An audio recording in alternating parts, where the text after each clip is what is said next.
Doğu Türkistan neresi?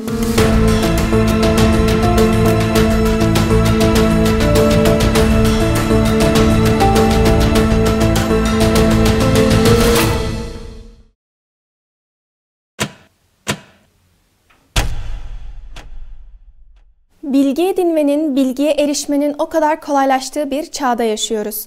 Ve bazen bu bilgi yoğunluğu içinde kayboluyoruz. Ama öyle olmasına rağmen şu dünyamızda hala konuşulmayanların ya da gereğince üzerinde durulmayan çok şey olduğunu düşünüyoruz. Konuşulmayanlar serimizin ilk bölümüne hoş geldiniz. Ben Munzire Ötgür.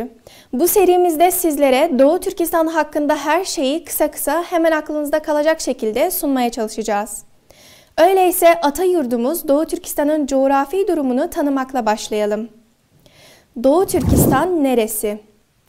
Doğu Türkistan, tarih boyunca Ulu Türkistan olarak bilinen coğrafyanın 2. Dünya Harbi'nden sonra tarihi süreç içerisinde batısı Sovyetler Birliği tarafından, doğu bölgesi Çinliler tarafından işgal edilerek ikiye ayrılma sonucu oluşan bölgenin adıdır.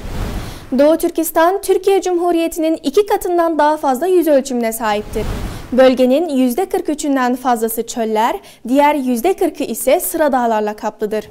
1.828.418 km² genişliğe sahip toprakların yaklaşık 1/3'ü dünyanın ikinci büyük çölü olan Taklamakan Çölü'nden oluşmaktadır.